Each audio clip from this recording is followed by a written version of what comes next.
Hello, my name is Michael Martin, and I'm continuing a series of YouTube videos on research used in my journal article on employee retention, which you can find on my channel. I am seeking to help business owners and executives understand the research behind employee retention, leadership, and organizational strategy. In this video, um, we're discussing an important foundational article titled Theory of Employee Retention Strategies um, by Scholars. If you are a business leader, an HR executive, uh, or a doctoral student researching employee retention, this article gives you a conceptual roadmap for how organizations think about keeping talent. But it also reveals something deeper. Retention is not just an HR program, it is a strategic decision. Let's break this down at a high level. This paper is not an empirical study. It does not run regression models. It does not test hypotheses with statistical data sets. Instead, it synthesizes existing research and organizes retention theory into a structured framework. Think of it as a strategic blueprint. The scholars begin with the premise most executives already understand. Employees are a primary organizational asset. When employees leave, the cost is not just recruiting, it is training costs, productivity loss, cultural disruption, knowledge drain, ramp up inefficiency. Retention, therefore, is framed as more cost effective than replacement. From an independent scholar perspective, this is a resource based view argument. Human capital is a competitive advantage. If you lose it, you weaken the firm. What is employee retention? The article defines employee retention as organizational policies and practices designed to keep employees for a longer duration, ideally through project completion or sustained tenure.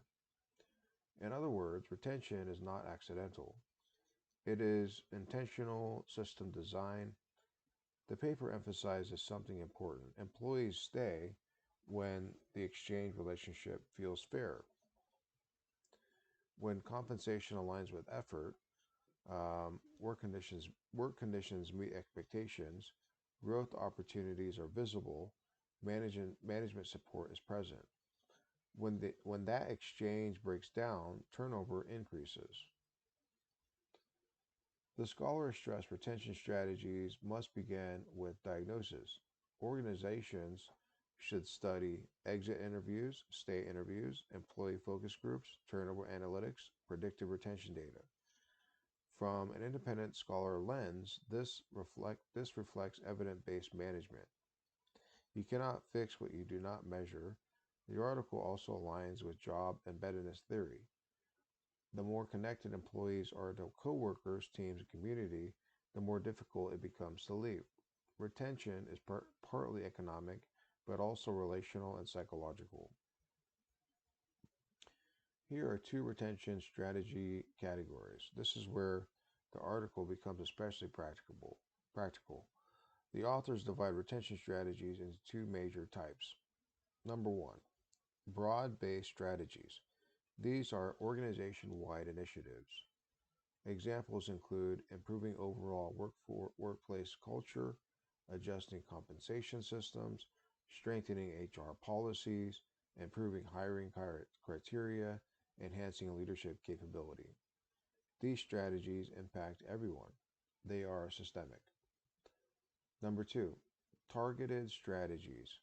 These are data driven and group specific. For example, if a particular department has higher turnover, you investigate that segment specifically.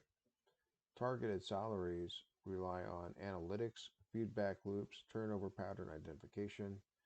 This reflects a more mature retention model. Instead of a blanket policies, you intervene surgically. Um, The article provides a checklist of commonly cited retention drivers: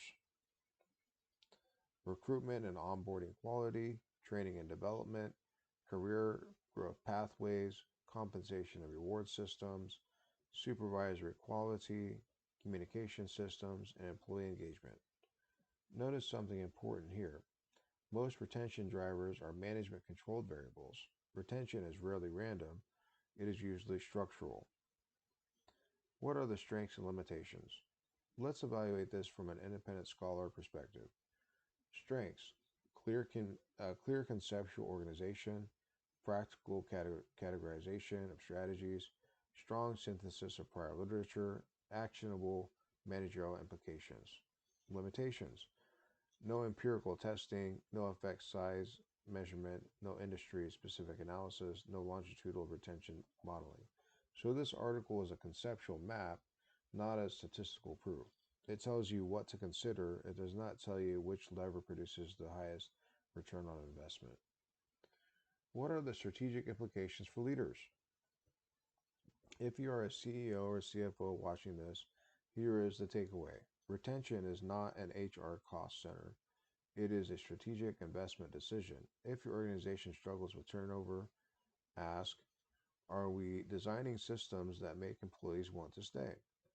Or are we reacting after they leave? The research implies proactive system design is superior to reactive replacement. In summary, the article reinforces a simple but powerful idea. Retention is strategic, retention is measurable, retention is designable. Organizations that treat it as intentional architecture rather than accidental outcome gain long-term competitive advantage. If you're conducting doctoral research in employee retention, this paper serves as a foundational conceptual reference point. If you're leading an organization, it serves as a reminder people stay where systems support them. Thank you for watching. If you'd like deeper analysis, including empirical models, turnover ROA calculations, or predictive retention frameworks, subscribe to the channel. I'll be continuing examining retention through an independent scholar research lens. Below, in the description, I will share reference to the journal article discussed. Thank you.